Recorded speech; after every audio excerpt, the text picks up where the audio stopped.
강원랜드 수사단이 김수남 전 검찰총장과 이영주 춘천지검장 등에 대한 추가 고발장을 시민단체 명의로 대신 작성한 것으로 확인됐습니다. 추가로 고발장을 제출해주면 안 되겠냐. 자기들이 이걸 만들었어. 단독으로 보도합니다. 이따른 5월 기습폭우로 수도권 상수원인 팔당호가 쓰레기로 뒤덮였습니다. 수질에 영향을 줄 만큼 엄청난 쓰레기들을 현장에서 취재했습니다.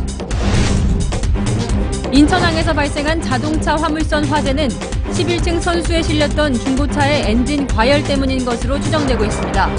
만 하루 넘게 진압되지 않은 화재의 원인을 추적했습니다. 북한의 주한미군 사찰에 대비하는 한미연합훈련이 처음으로 실시됐습니다. 국방부가 송영무 장관에게 보고한 한반도 군축 보고서를 단독으로 보도합니다.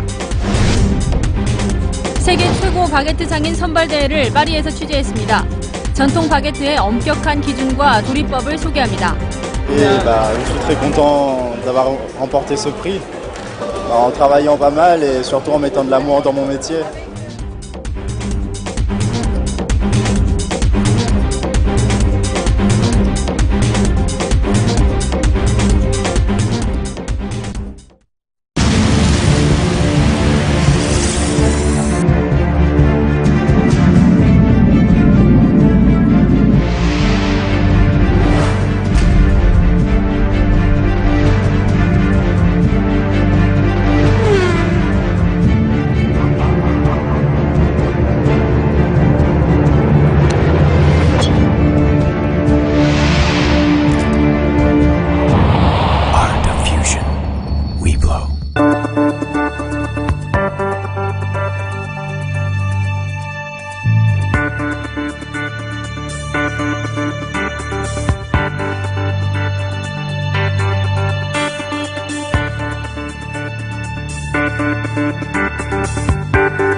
여러분 안녕하십니까? 라돈은 1급 발암물질입니다. 그래서 어린이집, 유치원, 학교에선 정기적으로 라돈 농도를 측정해야 합니다.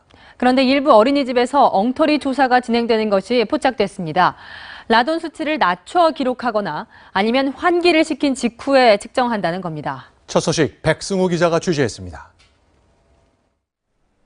서울의 한 실내 공기질 측정 업체. 어린이집의 라돈 농도 수치를 조작할 수 있다고 강조합니다.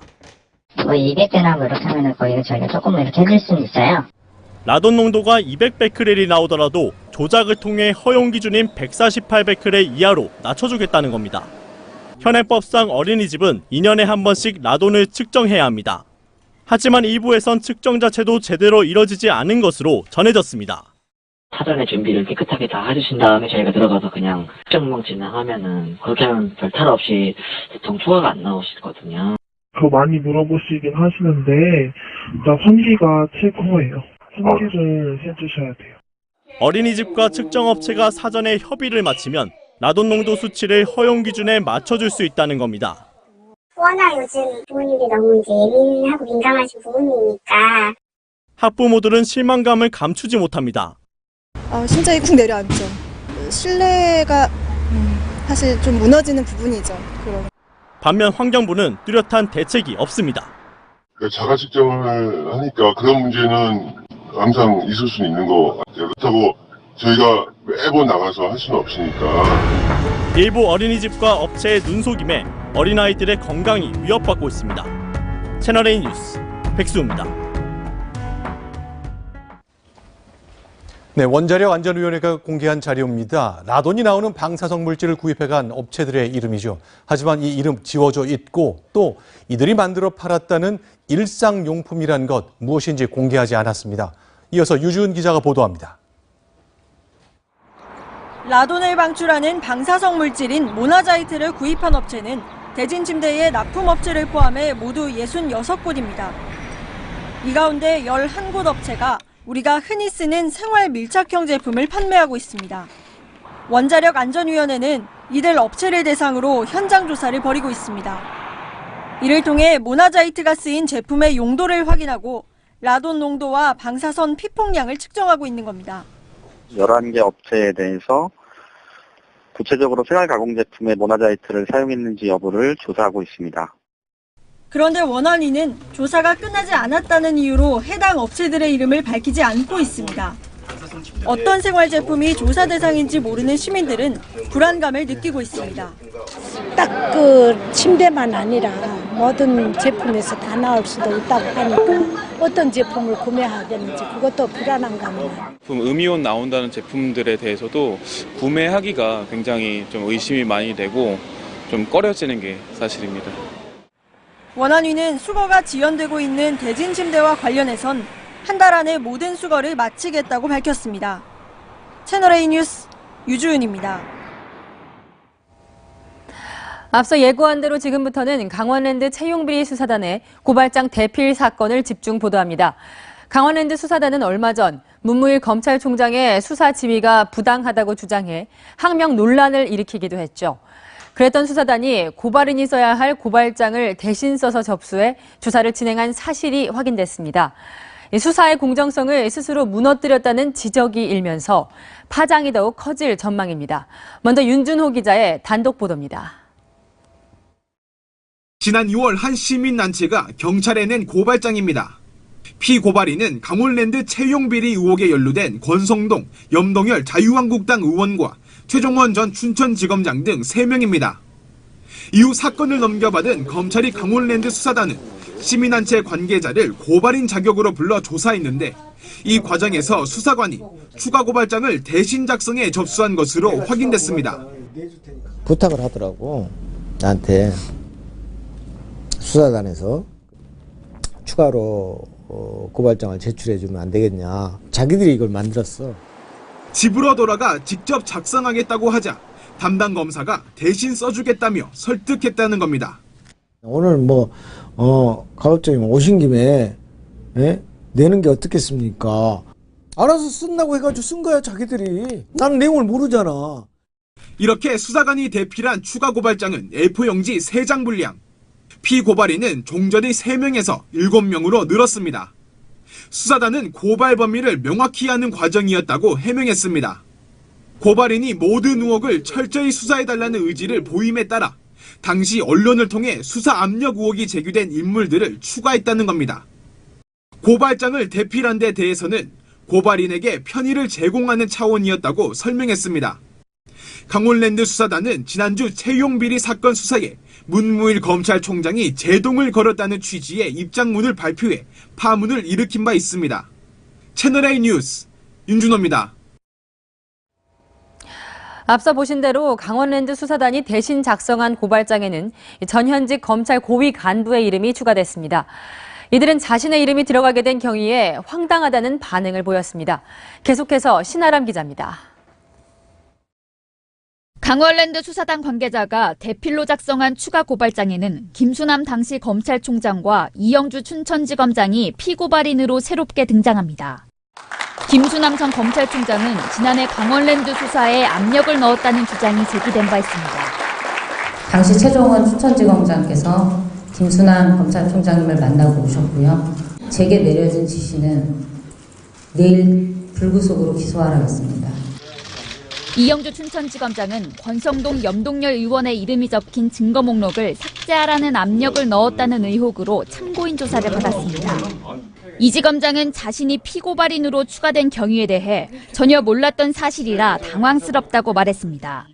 이어 나를 압수수색하기 위해 그런 고발장을 받은 것이라면 진상규명을 위해 필요한 자료는 얼마든지 제출했을 텐데 아쉽다고 밝혔습니다. 실제로 이 지검장은 강원랜드 수사단의 압수수색을 받았습니다. 또 대검찰청과 법무부의 관계자가 추가 고발장에 피고발인으로 적시된 이후 대검찰청 반부패부와 법무부 검찰국에 대한 압수수색도 이뤄졌습니다. 채널A 뉴스 신아람입니다. 검찰 안팎에선 강원랜드 수사단의 고발장 대필이 단순히 내부 감찰로 끝날 일이 아니라 수사 대상이 될 수 있다는 말까지 나오고 있습니다. 강원랜드 수사단과 정면 충돌했던 문무일 검찰총장의 리더십이 또 한 번 시험대에 올랐다는 분석입니다. 강경석 기자입니다.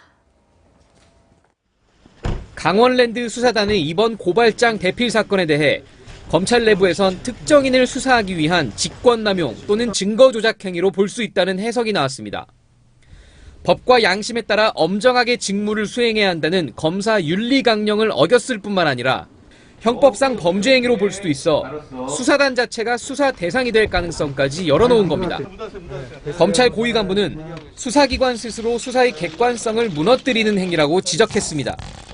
전직 검찰 고위 간부도 고발장에 이름이 없다고 해서 검찰이 대신 써주는 일은 본 적도 들은 적도 없다며 이해할 수 없다는 반응을 보였습니다. 강원랜드 수사를 놓고 벌어진 검란 사태를 봉합해야 하는 문무일 검찰총장으로선 이번 고발장 대필 사건을 어떻게 처리해야 할지가 또 다른 숙제로 떠올랐습니다.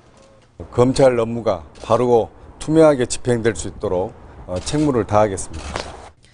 대검찰청은 강원랜드 수사단은 수사 과정에 문제가 없었는지 진상 파악에 나설 것으로 보입니다. 수사단에 대한 처분 결과에 따라 검란 사태가 새로운 국면을 맞이할 가능성도 제기됩니다. 채널A 뉴스 강병석입니다.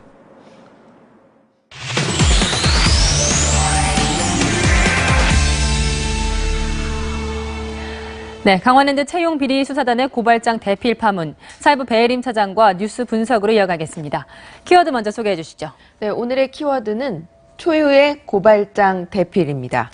검사가, 그것도 특별수사를 하는 특수검사가 시민단체 고발장을 대필했다는 얘기 처음 들어봅니다.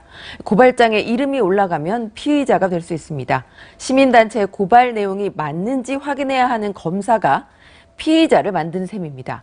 도대체 강원랜드 비리수사단 검사실에서는 무슨 일이 일어났던 건지 그날로 돌아가 보겠습니다. 네, 그날이라 하면 시민단체 관계자가 처음으로 검찰에서 조사를 받았던 날인데 네. 그날 검사와 이 시민단체 관계자 사이에 무슨 대화가 오간 겁니까?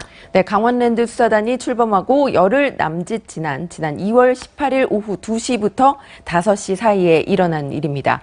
이 조사가 마무리될 무렵에 검사는 고발장을 작성한 이 고발인에게 고발장을 추가로 제출하겠습니까? 라고 먼저 묻습니다.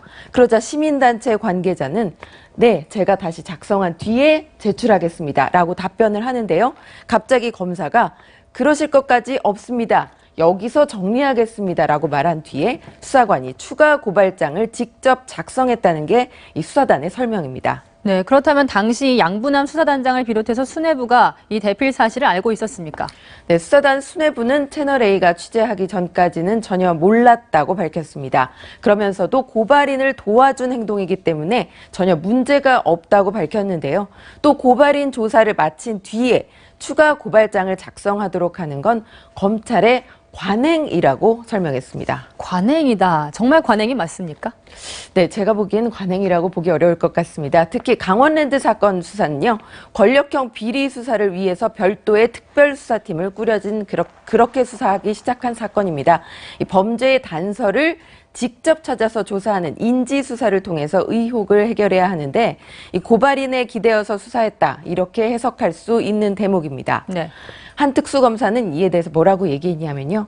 수사단이 관행이라고 밝힌 건 특별수사가 뭔지 자체를 모르는 것이나 마찬가지다라고 하면서 수사단의 무능을 드러낸 것이라고 밝혔습니다. 그리고 또 고발장을 대신 작성한 것에 대해서는 전혀 결코 흔하게 일어나지 않는 일이라고 얘기하면서 고발인이 글씨를 모르지 않는 한 대필해주는 일은 전혀 일어나지 않는다고 밝혔습니다. 네, 글씨를 모르지 않는 한 일어날 수 없는 일이다. 관행이라고 할 수도 없고 아주 드문 일이라는 얘기인데 네. 그렇다면 왜 검사가 대필까지 해서 이렇게 고발을 시킨 거라고 생각합니까? 네, 검찰 수뇌부를 피의자로 입건해야 하기는 상황이었지만 이것이 부담스러웠던 것 아니냐 이런 해석이 나옵니다. 네. 고발장에 이름이 들어가면 별다른 수사 없이도 피의자로 입건이 되기 때문에 피의자로 입건을 해서 압수수색 영장 청구의 근거로 활용을 한 것 아니냐는 얘기도 나옵니다. 한 검찰 관계자는 압수수색 영장을 받아내려고 고발장을 만들어낸 뒤 법원을 속인 아주 중대한 사안이라고 말하면서 아주 격앙된 반응을 보였습니다. 네, 최근 강원랜드 수사단 같은 경우 이 문무일 검찰총장과의 항명 사태가 또 있지 않았습니까? 네. 그리고 이 고발장 대필 역시 이 수뇌부를 약간 공격하려는 의도가 있었다. 이런 해석도 가능합니까? 네, 수사단이 왜 지난주에 검찰총장에게 정면 충돌했는지를 두고는 해석이 분분합니다. 그리고 이번 고발장 대필 사건이 이 항명 사건과 직결된다고 단정하기도 어렵습니다. 다만 대검 수뇌부를 직권 남용 혐의로 수사하려던 강원랜드 수사단이 도리어 직권남용의 논란의 중심이 선 사건이라고 할 수 있겠습니다. 네, 여기까지 듣겠습니다. 배혜림 사회부 차장이었습니다. 드루킹 김모 씨는 옥중 편지를 통해서 김경수 전 의원을 겨냥했습니다. 김 전 의원이 보는 앞에서 댓글 조작을 직접 시연했다는 거죠. 김 전 의원은 이에 대해서 황당한 소설이라고 반박한 바 있습니다. 그런데 드루킹이 댓글 조작과 관련한 1일 보고서를 써두라고 지시했다는 주장이 새롭게 나왔습니다. 성혜란 기자입니다. 드루킹은 옥중 편지에서 김경수 전 의원이 댓글 여론 조작 프로그램 킹크랩 시연 과정을 지켜봤다고 주장했습니다. 김 씨 측근은 드루킹이 경공모 핵심 회원 박모 씨에게 이런 내용을 정리한 1일 보고서를 작성케 했다고 말했습니다. 박 씨는 검찰 조사에서 댓글 작업 내용과 SNS 메시지로 김 전 의원에게 보낸 인터넷 기사 주소 외에도 김 전 의원과의 만남 성과 등을 1일 보고서로 정리했다고 진술한 걸로 알려졌습니다. 보고서 문서 파일이 저장된 경공모 회원 촉보의 USB를 경찰이 확보하자 박 씨가 보고서 작성 사실을 자백했다는 겁니다. 드루킹 측은 이 보고서가 드루킹과 김 전 의원의 관계를 입증할 핵심 자료로 보고 있습니다. 한편 드루킹과 검찰은 수사 뒷거래 의혹을 두고 오늘도 공방을 계속했습니다. 드루킹 측은 검찰의 뒷거래를 제안한 적이 없다며 검찰 측의 면담 녹취 파일을 공개하라고 요구했고, 이에 대해 검찰은 변호인을 통해 공식 요청하면 파일을 공개하겠다고 반박했습니다. 채널A 뉴스 성혜란입니다. 네, 드루킹이 압수수색도 당하고 또 체포된 것은 올 3월 21일입니다. 드루킹의 옥중 서신이 맞다면 폭로하겠다고 으름장을 놓은 바로 다음 날이죠. 드루킹 쪽은 바로 그 3월 21일에 청와대에서 전화가 한 통 걸려왔다고 주장했습니다. 김남준 기자가 보도합니다. 경찰은 지난 3월 21일 오전 9시쯤 느릅나무 출판사를 압수수색하고 드루킹 등 경공모 회원 3명도 긴급 체포했습니다. 그런데 압수수색이 시작되고 1시간이 지난 오전 10시쯤 백원우 청와대 민정비서관이 오사카 총영사로 드루킹이 추천한 도모 변호사에게 전화를 걸었다는 주장이 제기됐습니다. 도 변호사 측근은 당시 백 비서관이 오사카 총영사 관련 면접을 보러 오라며 도 변호사에게 연락했다고 말했습니다. 이날은 옥중 편지에서 드루킹이 김경수 전 의원 측에 불법적인 일들에 대해 언론에 털어놓겠다고 예고한 3월 20일 다음 날이기도 합니다. 채널A는 도 변호사에게 연락한 시점에 경찰 수사 사항을 몰랐는지 해명을 들으려고 백 비서관에게 수차례 전화했지만 연락이 닿지 않았습니다. 청와대도 이와 관련해 공식 입장을 내놓지 않았습니다. 채널A 뉴스 김남준입니다. 어제 인천항에 정박한 화물선에서 시작된 불길이 만 하루가 넘도록 진화가 안 되고 있습니다. 창문이 없는 밀폐식 선박 구조 때문에 소방당국이 애를 먹고 있습니다. 사공성근 기자입니다. 화재가 난 화물선 갑판 위로 검은 연기가 뿜어져 나옵니다. 육지에선 소방차가, 바다에선 해경함정이 쉴 새 없이 물줄기를 뿜어댑니다. 어제 오전 중고차 2,300여 대를 실은 화물선에서 시작된 화재는 화재 발생 14시간여 만인 오늘 오전 0시쯤 큰 불길이 잡혔습니다. 하지만 소방당국은 잔불 진화에 어려움을 겪고 있습니다. 화재는 연기만 나는 군소 단계로 모든 잔불을 끄는 데는 다소 많은 시간이 걸릴 것으로 생각됩니다. 화물선 11층 앞쪽에서 시작된 불은 순식간에 확산되면서 수출용 중고차 1,400여 대를 태웠습니다. 여객선과 달리 창문이 없는 밀폐형 구조라 소화액 살포와 소방대원 진입에 애를 먹었습니다. 제 뒤로는 고가사다리차가 선체 옆면에 보이는 커다란 구멍 안으로 물을 뿌리고 있는데요. 열기와 연기는 배출하고 물은 안으로 뿌릴 수 있게 선체 일부를 절개해 구멍을 만든 겁니다. 소방당국은 선체 내부의 방화벽 일부가 제대로 차단되지 않아 피해가 커졌다고 보고 있습니다. 소방당국은 오후부터 내린 비가 열기 확산을 막아 잔불 진화 작업에도 속도가 붙을 걸로 기대했습니다. 채널A 뉴스 사공성근입니다. 2천만 수도권 주민의 식수원인 팔당호가 쓰레기로 몸살을 앓고 있습니다. 폭우 때문에 소파, 슬리퍼 같은 각종 생활 쓰레기가 잔뜩 밀려와 수질 악화가 우려됩니다. 이은후 기자입니다. 하늘에서 본 팔당호의 모습입니다. 해목과 나뭇가지로 뒤덮였습니다. 이미 이례적으로 5월달 요 시기에는 좀 일르게 좀 내려온 거죠. 비가 많이 왔습니다. 하루 100mm 이상 비가 오는 여름 장마철에나 나타나는 현상이지만 지난 16일부터 쏟아진 폭우로 남한강과 북한강의 쓰레기가 떠밀려 온 겁니다. 집안에서 사용한 생활 쓰레기도 적지 않습니다. 제 뒤로 선박을 이용해 쓰레기 수거 작업이 한창인데요. 이 밑을 한번 보시면은 이 스티로폼뿐만 아니라 페트병, 그리고 축구공, 그리고 농구공까지 떠내려 왔습니다. 부피가 큰 소파부터 슬리퍼까지 다양합니다. 물 밖으로 끄집어내기도 쉽지 않습니다. 쓰레기는 575m 길이의 팔당댐 앞을 모두 막았고 무게만 700톤에 달할 것으로 보입니다. 대부분 한강 인근에 몰래 내다버린 것으로 추정됩니다. 쓰레기를 그냥 내버려두면 물을 부패시키는 부영양화가 일어나 서울 경기 2천만씩 수원인 팔당호의 수질 악화도 우려됩니다. 물속에 들어가거나 나중에 한 기간이 오래 걸리면은 부영양화나 퇴적물로 또 쌓일 수도 있고 냄새도 일어나겠죠. 경기도 수자원본부는 이달 안에 쓰레기 수거 작업을 마칠 예정입니다. 채널A 뉴스 이윤우입니다. 좁은 골목길을 다니다 보면 주민들만 주차할 수 있는 거주자 우선 주차장이 있습니다. 서울시가 소방차 통행에 방해가 되는 일부 거주자 우선 주차장을 없애고 있는데 당연히 필요한 조치이긴 하지만 부작용도 생기고 있습니다. 하욱 기자가 보도합니다. 소화전 바로 옆에 있던 주차선이 사라졌습니다. 또 다른 골목길. 역시 주민에게 우선 주차권을 줬던 주차선이 없어졌습니다.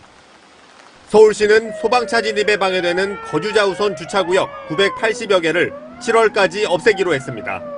이미 30%가 사라졌습니다.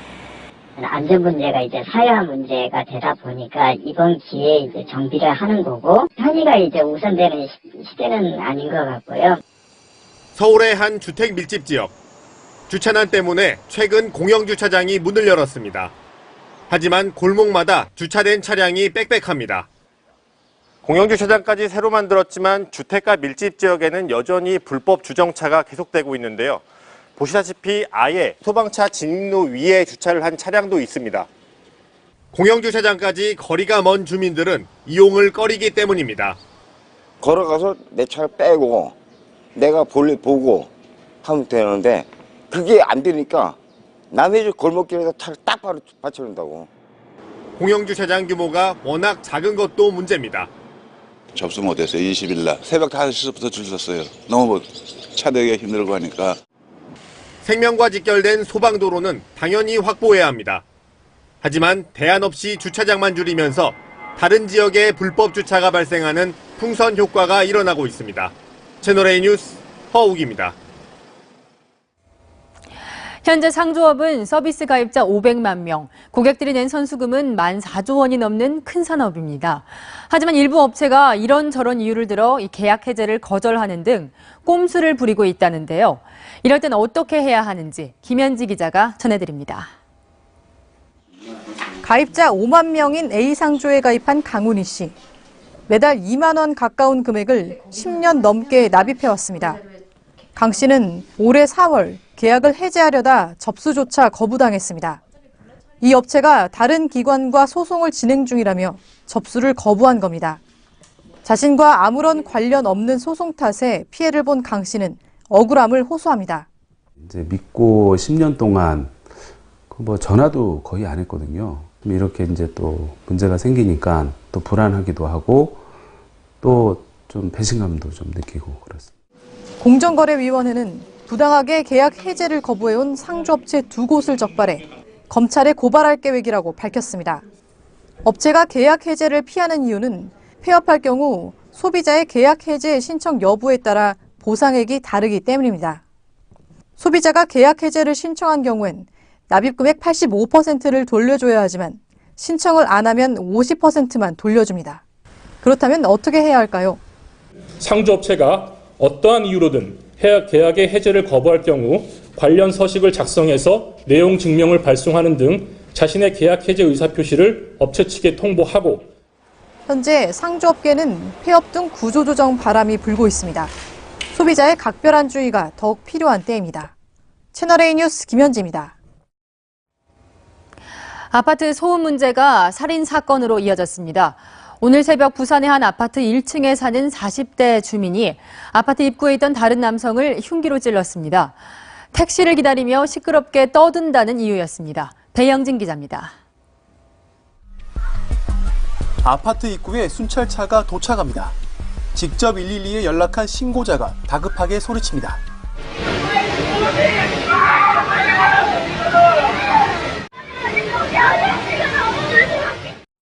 잠시 뒤 경찰이 흉기를 휘두른 남성을 붙잡아 순찰차에 태웁니다.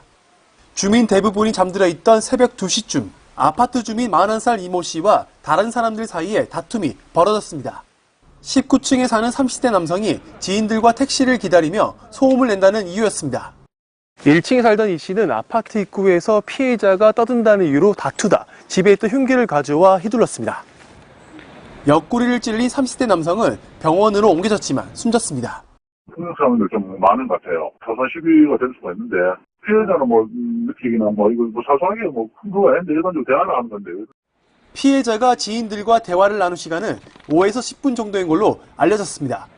경찰은 이 씨에 대해 살인 혐의로 구속영장을 신청하기로 했습니다. 채널A 뉴스 배영진입니다. 시속 130km 속도로 달려오는 1톤 차량에 부딪히면 어떻게 될까요? 상상만 해도 끔찍한데요. 그런데 1.5kg 아령이 똑같은 충격을 줄 수 있다고 합니다. 아파트 10층 높이에서 떨어지면 작은 아령이 심각한 인명피해로 이어질 수 있는 건데요. 실제로 그런 일이 일어났습니다. 뉴스타치 시작합니다.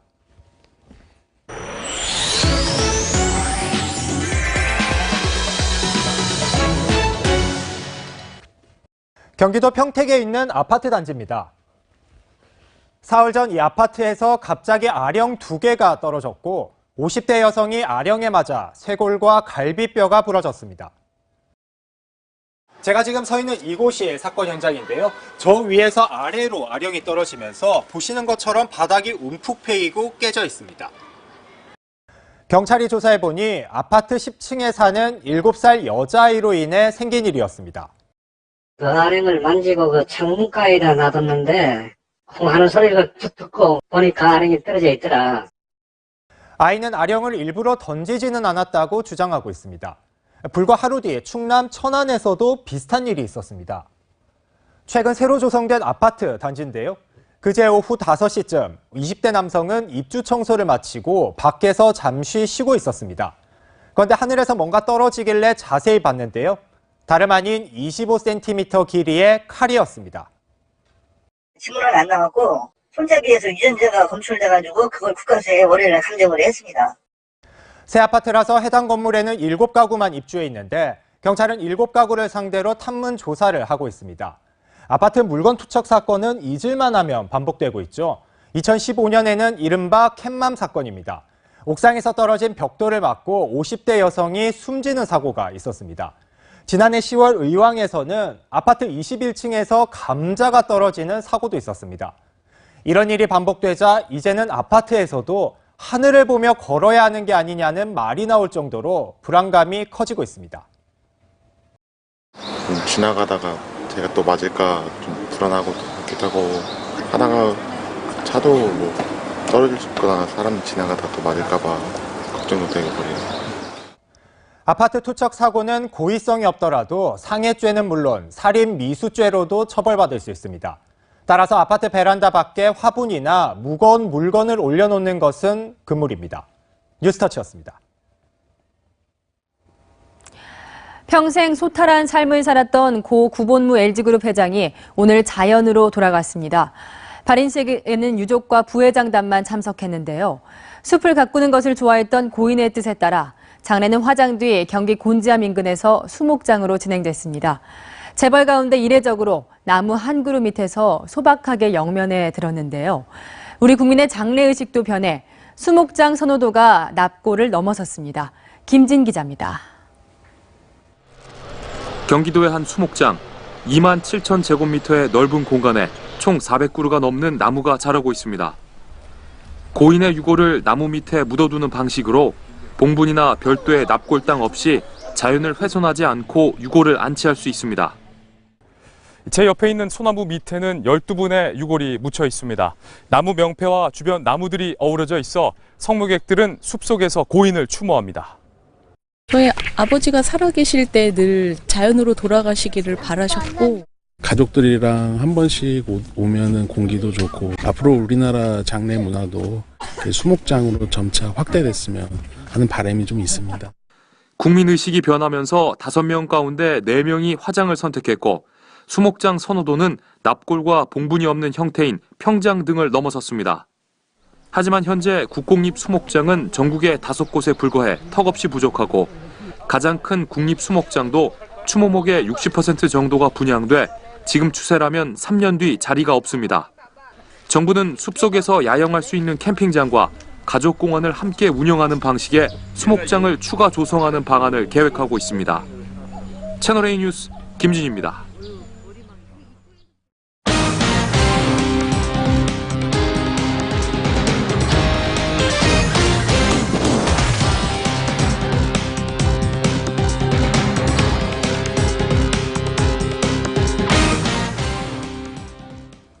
네, 문재인 대통령은 내일 새벽 트럼프 대통령과 정상회담을 갖습니다. 북한이 지켜보겠다고 했던 바로 그 회담이죠.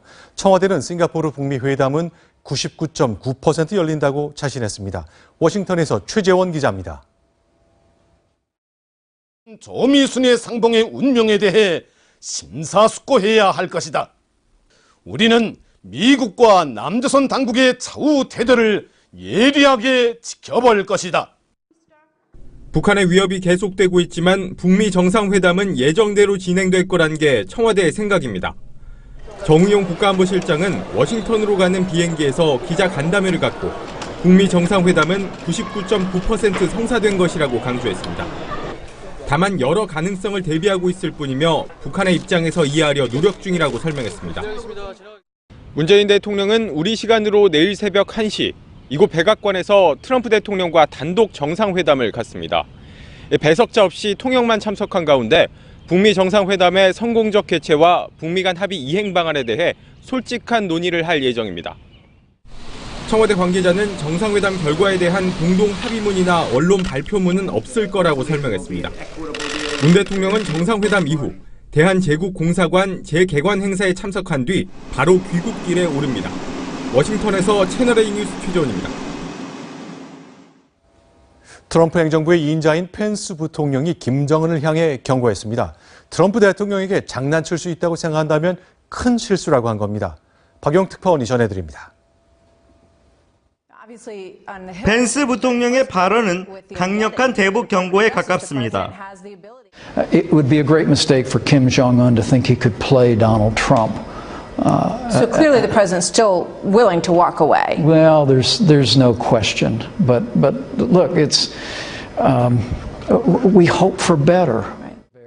가다피의 최후를 암시하며 트럼프 대통령의 경고가 빈말이 아니라는 점도 강조했습니다. You know, as the president made clear, you know, this will only end like the Libyan model ended if Kim Jong-un doesn't make a deal. 트럼프 대통령은 대북 압박 수위를 높여야 한다며 중국을 겨냥했습니다. SNS에 올린 글에서 북중 국경에 구멍이 훨씬 많아졌다며 나는 북한이 성공하길 바라지만 오로지 서명한 이후에라고 밝혔습니다. 미국도 당장 판을 깰 것 같진 않습니다. 하지만 북한이 핵무기와 탄도미사일을 보유하는 것은 절대로 용인할 수 없다는 것이 트럼프 행정부의 확고한 생각입니다. 뉴욕에서 채널A 뉴스 박용입니다. 북한이 풍계리 핵실험장 폐수 현장에 초청하겠다고 먼저 제안했던 우리 기자단이 결국 빈손으로 내일 돌아옵니다. 일본에 이어서 한국을 배제해서 애를 먹이겠다는 전략으로 풀이됩니다. 베이징에서 정동현 특파원입니다. 풍계리 핵실험장에 초청받은 미국과 영국 등 4개국 기자들은 오전 베이징을 떠나 원산에 도착했습니다. Remodeled their airport. It's a brand new airport. Just behind me, the trees are blocking it, but there's a huge coastal resort being built on the same beach, a country that wants to open up, that wants to welcome more visitors here. 이에 앞서 취재진은 북한이 취재 비자 수수료로 $10,000를 요구했는지 묻자 별다른 비용은 없었다고 답했습니다. 현장을 취재하기 위해 나온 노동신문 기자는 한미 군사훈련에 대한 부정적인 시각을 드러냈습니다. 우리 원수님께서 문재인 대통령하고 다 회담이랑 하시고 좋은 합의랑 오셨는데 멕시칸이랑 세우시고 하니까 우리가 좋지 않죠. 그러면서 남측 기자단이 참가하면 나도 얼마나 좋겠냐며 아쉬움을 나타내기도 했습니다. 정부는 방북 무산과 관련해 내놓은 조명균 통일부 장관 명의의 입장문에서 안타깝고 유감이라고 밝혔지만 풍계리 핵실험장 폐기는 비핵화로 가는 긍정적 신호라고 평가했습니다. 북한이 풍계리 핵실험장 폐쇄 자체를 취소하지 않았다는 점에서 일단 대화 분위기는 유지될 것으로 보입니다. 하지만 북한의 통미봉남 전략이 노골화되고 있다는 우려도 나오고 있습니다. 베이징에서 채널A 뉴스 정동현입니다. 네, 트럼프 대통령은 싱가포르 북미 정상회담을 앞두고 상황이 지금처럼 꼬이게 될 줄은 몰랐던 것 같습니다. 회담을 앞두고 이를 기념하는 주어를 미리 만들어 공개했습니다. 황아람 기자입니다. 다음 달 12일로 예정된 북미 정상회담 기념주화입니다. 모두 250개가 만들어졌는데 성조기와 인공기를 배경으로 트럼프 대통령과 김정은 위원장이 마주보고 있습니다. 위에는 평화회담이라고 한글로 새겨 넣었습니다. 국무위원장, 노동당 위원장 같은 공식 직함 대신 최고 영도자라는 북한식 표현을 사용했고 국호도 조선민주주의인민공화국이라는 공식 명칭을 사용했습니다. 기념주화 뒷면에는 백악관과 트럼프 대통령의 전용기 에어포스 1이 새겨져 있습니다. 회담도 하기 전에 기념주화를 공개한 것에 대한 비판도 나옵니다. 인터넷 매체 복스는 북한 정치범 수용소에 최소 12만 명이 감금돼 있다며 김 위원장을 최고 영도자로 지칭한 건 무리라고 지적했습니다. 미국은 지난 2003년부터 이 같은 주화를 제작해왔는데 지난해 5월 트럼프 대통령의 사우디아라비아 방문 때도 기념 주화를 만들었습니다. 채널A 뉴스 황아람입니다. 한미 군 당국이 북한에게 재래식 무기 감축을 했는지 사찰을 받는 것에 대비해서 훈련을 마쳤던 사실이 확인됐습니다. 북한의 사찰 대상에는 우리 군뿐만이 아니었습니다. 주한미군까지 포함됐습니다. 최선 기자가 단독 취재했습니다. 남북은 올해 초 화해 분위기로 전환한 데 이어 4.27 판문점 선언을 통해 군비 축소도 약속했습니다. 우리가 사는 땅, 하늘, 바다, 어디에서도 서로에 대한 일체의 적대 행위를 하지 않을 것입니다. 군은 이보다 한 발 더 앞서갔습니다. 판문점 선언 직전 남북 군축 합의에 대비한 한미연합 사찰 훈련까지 마친 것으로 확인됐습니다. 송영무 국방부 장관도 서명을 마친 한미연합 사찰 훈련 보고서에 따르면 훈련은 정상회담 당일까지 닷새간 해외에서 이뤄졌습니다. 남북이 군축 조약에 합의하고 상호 사찰하는 상황을 가정해 입국부터 군부대 위치와 군축 무기 확인, 현장 사찰 등의 절차를 실행하는 방식으로 진행됐습니다. 특히 6월 12일로 예정된 북미 정상회담에서 북미 간 군축 합의가 이루어지고 북한이 주한미군 기지를 사찰하는 상황도 사상 처음으로 적용됐습니다. 앞으로 남북 군축 협상에서 주한미군도 대상이 될 수 있다는 겁니다. 우려도 적지 않습니다. 평화 체계가 정착된다면 당연히 군축은 이루어져야겠지만 현재 비핵화가 진전되지 않은 상황에서 군축이 바람직하지 않다고. 한반도 비핵화 논의 역시 만반의 대비태세 위에서 이루어져야 한다는 조언입니다. 채널A 뉴스 최선입니다.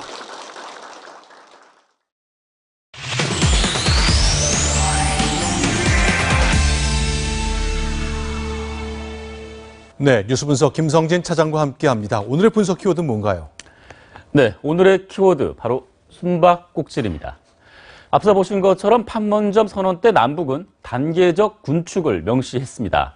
군비 축소가 약속대로 잘 지켜지는지 확인하는 절차가 사찰인데 이번에 한미가 관련 훈련을 한 겁니다. 한마디로 제한된 시간 안에 꼭꼭 숨긴 무기를 찾아내는 연습을 한 겁니다. 자, 그렇다면 우리가 잘 모르는 사이에 미국과 북한 그리고 우리나라 사이에 뭔가 군축 관련된 논의가 시작된 것 같습니다. 좀 궁금한 거 좀 하나씩 여쭤볼게요. 근데 왜 유럽에서 훈련을 한 거죠? 네, 보신 것처럼 이번 훈련은 네덜란드와 독일에 있는 미군 기지에서 훈련이 진행이 됐습니다. 우리는 이번에 순례로 무기를 찾고 대조하는 사찰 임무를 맡았습니다. 반면에 미국은 북한의 주한미군 사찰에 대비해서 사찰 받는 훈련을 한 겁니다. 그러다 보니 훈련 효과 극대화를 위해서 사전 정보가 없는 낯선 곳을 택한 겁니다. 한마디로 우리 국방부가 북한의 양강도나 자강도에 있는 북한 기지를 가서 무기가 맞는지 그리고 숨기는 없는지 확인하는 연습을 실제처럼 했다. 그렇게 볼 수 있습니다. 그렇죠. 낯선 북한 어딘가에 가야 하기 때문에 잘 모르는 곳에 가야 한다. 그런 점에서 유럽을 선택했군요. 자, 그렇다면 우리 군의 사찰팀 유럽에 가서 도대체 뭘 한 거죠? 네, 지금 보시다시피 위성 지도가 나올 텐데 먼저 특정 국가, 특정 기지에 대해서 72시간 전에 사찰을 하겠다 통보를 합니다. 그리고 사찰 장비 등을 갖고 입국한 뒤에 24시간 현장 사찰을 합니다. 사전에 앞서 위성 사진을 보고 분석한 내용을 바탕으로 전차나 장갑차, 화포가 애초에 합의한 282대 그 숫자 그대로 운용되고 있는지 실제로 대조해보고 따져보는 겁니다. 이때 유사 모델은 아닌지 또 숨긴 건 없는지 찾는 능력도 함께 숙달하는 겁니다. 근데 궁금한 것이요. 지금 북한과 비핵화 합의를 논의하고 있잖아요. 그런데 왜 갑자기 좀 뚱딴지 같아 보이는데 재래식 무기 감축 사찰을 한다? 그건 왜 그런 겁니까? 네, 이거 현재 남북 간의 전력에 대한 불균형에 있습니다. 보시는 것처럼 여러 가지 비율이 있는데 북한이 숫자는 많지만 재래식 무기 숫자는 많지만 최신 첨단 장비로 무장한 한국과 비교했을 때 재래식 무기는 열세에 있습니다. 그리고 한국 같은 경우에는 주한미군도 함께 있고요. 그러다 보니까 화학 무기와 핵무기로 전력의 균형을 맞추고 있는 상황입니다. 그러다 보니까 북한 비핵화 요구하기 위해서 핵무기와 화학무기 제거하기 위해서는 우리 역시 주한미군이나 재래식 무기의 위협도 함께 낮춰줘야 하는 겁니다. 그러다 보니까 북한 역시도 북미 회담을 앞두고 북한은 미국에 요구한 게 딱 두 가지 있습니다. 바로 체제 보장 그리고 군사 위협 제거인데 이것만 약속하면 우리는 핵무기 포기하겠다. 그렇게 얘기를 하고 있는 겁니다. 그러니까 군사 위협 제거해달라. 그럼 우린 비핵화하겠다. 거기에 미국의 핵무기 전략 자산도 안 된다는 거지만 우리 한국군의 재래식 무기도 줄여라. 그런 게 담겨 있을 수 있다. 그 얘기네요. 네, 그렇습니다. 알겠습니다. 김성진 차장과 함께했습니다. 고맙습니다. 우여곡절 끝에 국회는 어제 3조 8천억 원의 추가 경정 예산을 통과시켰습니다. 재난 수준이라는 청년 일자리 문제를 해결하는 게 애초 목표였는데 결국은 선심성, 지역구 챙기기 구태가 반복됐습니다. 김도영 기자가 짚어봤습니다. 청년 고용위기, 또 산업 지역 고용위기를 해결하기 위한 선거용으로 담아온 내용에 대해서는 걸러낼 수 있을 것입니다. 절대 졸속으로 예산안 처리는 되지 않을 것이며 본회의를 미뤄가면서까지 엄격한 심사를 다짐했던 여야. 민주당의 일자리 추경 구호가 무색하게 결과는 기존에 없던 SOC 사업이 가장 많이 증액됐습니다.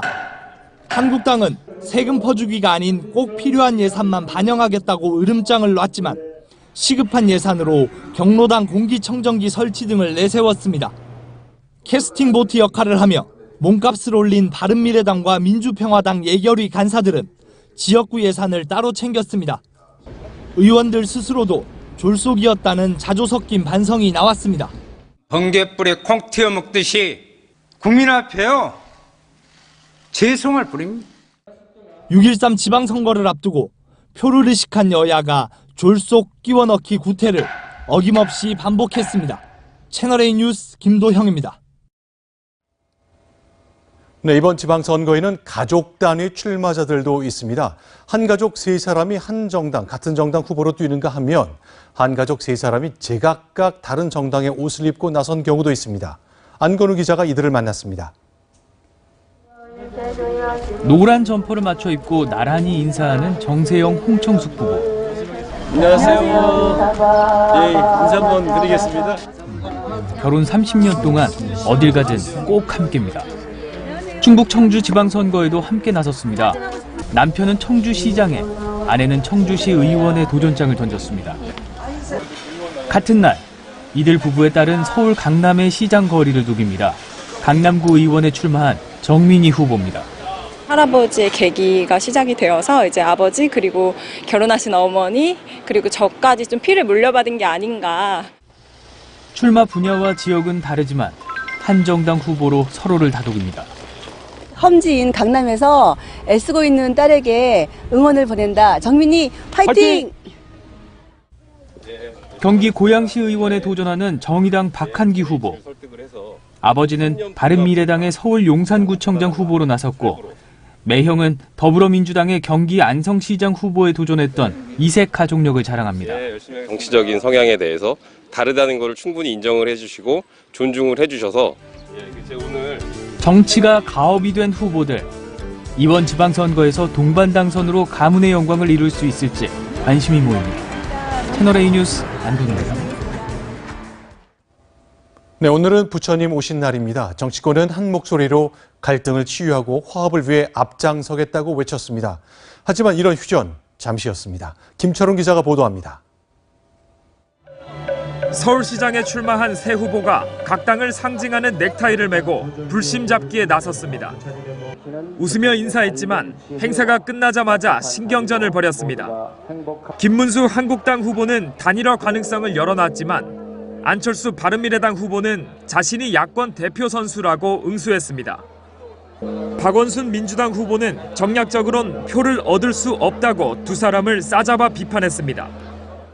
내 존재가 있다는 것이 자기들한테 너무나 부담이 되는 거예요. 대통령 선거 나온다고 경남도지사도 못 뽑도록 한밤에 꼼수로 사퇴한 사람이 누군지 아십니까? 대한야당을 놓고 싸우던 홍준표 한국당 대표와 유승민 바른미래당 공동대표는 귓속말을 주고받거나 두 손을 맞잡는 등 행사 내내 화기애애한 분위기를 연출해 눈길을 끌었습니다. 채널A 뉴스 김철웅입니다. 일과 가정의 균형을 뜻하는 워라밸. 요즘 직장인들에게 이 워라밸 문화가 확산되면서 새로운 복지제도를 도입하는 회사도 늘고 있습니다. 직원 부모님들께 용돈을 보내드리는 회사까지 생겼습니다. 이현용 기자입니다. 인테리어 공사를 중개하는 업체입니다. 직원 70여 명은 급여일이면 본인 월급 외에 특별한 돈을 따로 받습니다. 부모님을 위한 용돈 20만 원을 회사로부터 매달 지급받는 겁니다. 우리 며느리 또 우리 사위 급여에서 이렇게 우리 회사에서 우리를 챙겨서 이렇게 매달 배려해서 보내주는 비용들이 있으니까 칭찬도 많이 해주시죠, 부모님께서. 근무 시간은 주 34시간으로 직원들이 가족과 많은 시간을 보내도록 보장하고 있습니다. 10시 출근, 6시 퇴근이에요. 근데 그 이상의 근무를 안 하고 이제 업무 시간에 집중하자, 그러니까 초집중하고요. 생명 분야를 연구하는 이 회사에는 시중 고급 영화관에 버금가는 사내 영화관이 있습니다. 1인용 리클라이너 좌석에 서라운드 음향시설까지 갖추고 있습니다. 숫자를 많이 접하게 되는데요. 그럴 때일수록 되게 눈에 피로감이 많이 옵니다. 근데 확실히 눈의 피로감도 덜하고 스트레스가 풀리다 보니까 스포츠 레저 시설과 정원도 곳곳에 마련돼 있어 회사를 집처럼 편안한 공간으로 느낄 수 있도록 했습니다. 가장 가까운 동선 하에서 휴식을 할 수 있고 더 나아가서는 자기의 창의적인 사고력을 키울 수 있는 일과 가정의 양립을 뜻하는 워라밸 추세가 확산하면서 기업의 복지 문화까지 달라지고 있습니다. 채널A 뉴스 이현용입니다.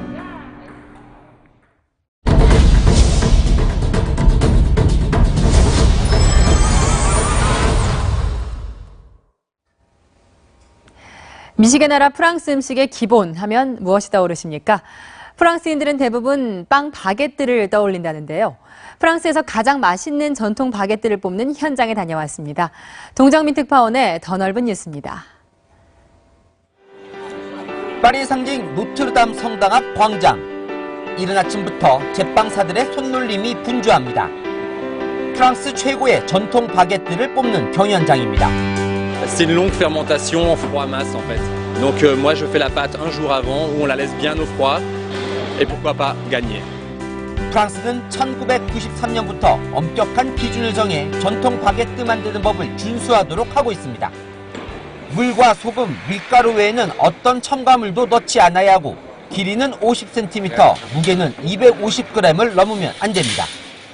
6시간의 정성이 모아지면 최고의 바게트가 나옵니다. C'est vraiment le meilleur produit qu'on ait trouvé jusqu'à aujourd'hui, et qui est vraiment le plus sain de tous, et où il n'y a aucun additif et qui est travaillé vraiment dans des conditions très simples. 바게트 경연대회는 프랑스 시민들이 함께 즐기는 빵 축제의 일환으로 진행되고 있습니다. 프랑스 시민들에게 바게트는 단순한 음식 그 이상의 의미를 갖고 있습니다. Bonjour. Pour les Français, qu'est-ce que c'est la baguette? La baguette pour les Français, c'est très important. C'est la tradition. On en mange tous les matins. 드디어 최종 결선 심사. 맛뿐 아니라 모양과 향, 촉감 모두가 최고의 바게트를 결정하는 요인이 됩니다. Les arômes, les odeurs, c'est là qu'on fait aussi une différence sur les différentes baguettes. 긴 심사 끝에 드디어 최종 우승자가 발표됩니다. Monsieur Ankatassamy. 우승자는 남아프리카에 있는 프랑스령 리유니온 섬에서 온 24살 젊은 제빵사입니다. Et je suis très content d'avoir remporté ce prix, en travaillant pas mal et surtout en mettant de l'amour dans mon métier. 프랑스 1등 빵 간판은 그 자체가 영광이자 성공 보증수표입니다.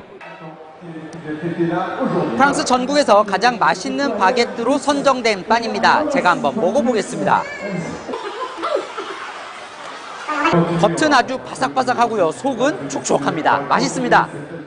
경연대회 우승자가 가게에서 파는 전통 바게트의 가격은 우리 돈 1,300원. 서민 누구나 배불리 먹을 수 있는 전통 바게트의 보존은 미식의 나라 프랑스의 자존심입니다. 파리에서 채널A 뉴스 동정민입니다. 스쿼시는 대표적인 생활체육으로 꼽히죠. 보기보다 체력 소모가 큰 운동인데요. 홍우람 기자가 아시안게임을 대비해 훈련 중인 대표팀을 찾아 이 스쿼시를 제대로 체험해봤습니다.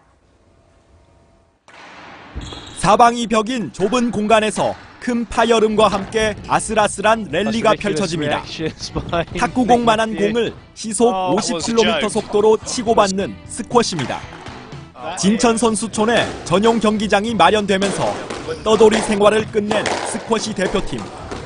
여기 들어오니까 거의 뭐 천국이죠. 국제적인 그 재질에서 하는 그런 코트들에서 훈련을 마음 놓고 할 수 있고 딱 그 영양소대로 짜여진 대로 여러 음식들을 이렇게 보충할 수 있다라는 거, 그게 들어와가지고 가장 큰 변화였고요.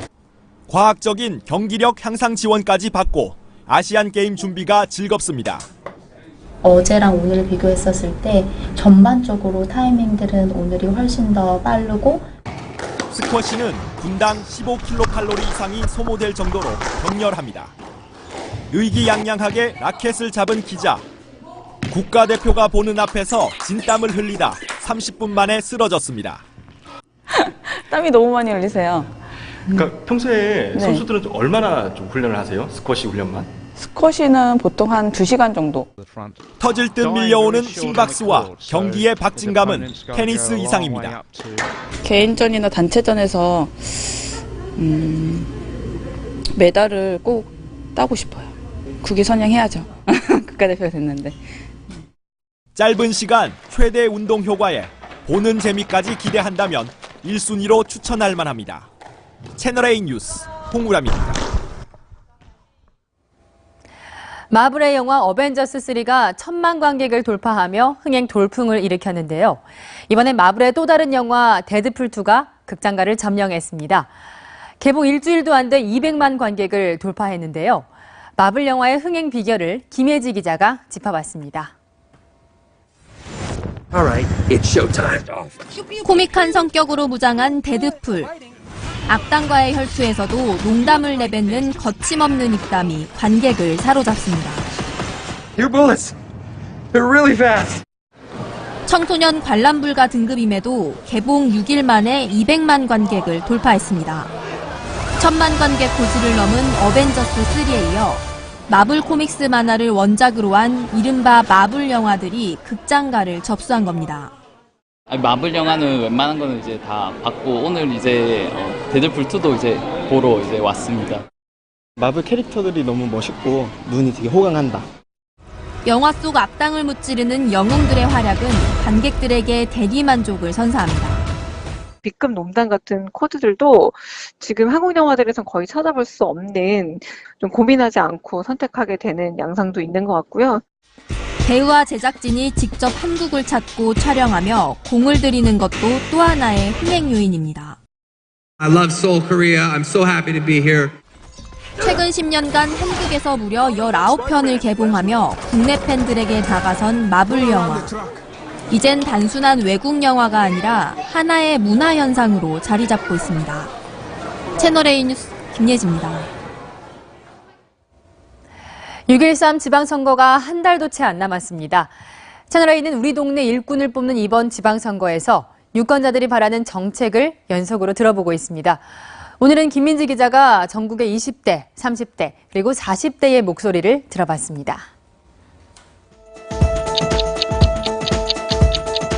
노동존중 도시 실현을 위해서 끝까지 함께하겠습니다. 경제를 살리고 젊은이들에게 일자리를 주고 4차 산업과 창업을 통해서 다시 활력 있는 도시로 6.13 지방선거를 앞둔 시민들은 우리 동네 일꾼들에게 어떤 점을 바라고 있을까요?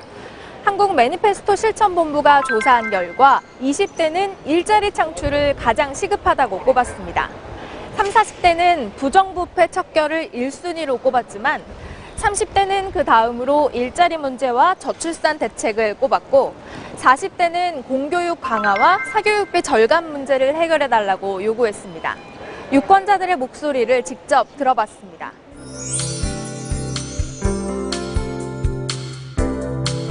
아이들 미세먼지 때문에 걱정이 많아요. 시험을 하려면 정보도 너무 부족하고 면접이라도 보려고 하니까 멀리 나갔다 와서 너무 힘들어요. 20년 넘게 장사하는데 원래처럼 손님이 없긴 처음이에요. 보통 지하철 타고 출근하는데 이리 치이고 저리 치다 보니까 출근하기도 전에 지쳐버린 것 같아요. 알바 끝나고 밤늦게 귀가하는 경우가 많은데 골목길이 좀 무서워요.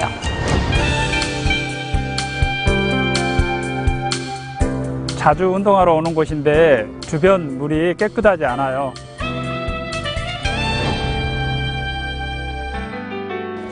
보육시설 공기청정기 의무 설치해주세요. 제주도에도 청년 일자리 많이 만들어주세요. 지역 경제를 살려주세요. 쾌적한 출퇴근길 만들어주세요.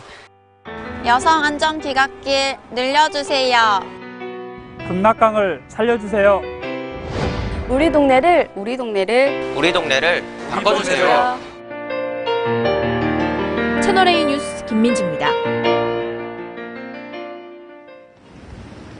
지금 제 우산 위로 후두둑 떨어지는 빗소리 들리십니까?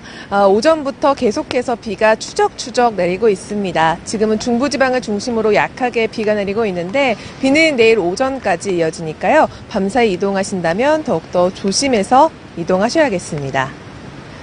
지금은 비가 중부 지역을 중심으로 약하게 내리고 있는데요. 내일 오전까지 전국에 5에서 40mm의 비가 더 내리고 내일 오전 6시 무렵에는 대부분 그치겠습니다. 내일 비가 그치고 낮부터는 맑은 하늘을 회복하겠고요. 따뜻해지겠습니다. 서울이 23도, 대구가 26도까지 오르고요. 10도 이상 크게 나는 일교차에 대비해서 얇은 겉옷은 잘 챙겨주셔야겠습니다. 어제와 오늘 중국 북부와 고비 사막에서 황사가 발원했습니다. 이 황사가 내일 오후에 서해 5도를 시작으로 밤에는 일부 내륙에 영향을 줄 텐데요. 이 영향으로 내일 대부분 지역에서 미세먼지 농도가 나쁨에서 매우 나쁨 단계를 보이겠습니다. 목요일부터는 기온이 오름세 보이면서 주말과 휴일에는 다소 덥겠고요. 당분간 대체로 맑은 날씨가 이어질 전망입니다. 한동안 잠잠했던 미세먼지가 내일은 말썽을 부릴 것으로 보입니다. 황사의 여부는 워낙 유동적이고 또 움직임도 알 수 없으니까요. 계속해서 기상정보를 꼼꼼하게 확인해 주셔야겠습니다. 지금까지 광화문에서 채널A 뉴스 남혜정입니다. 청년에게 꿈과 희망을 채널A가 함께합니다. 시청해주셔서 감사합니다.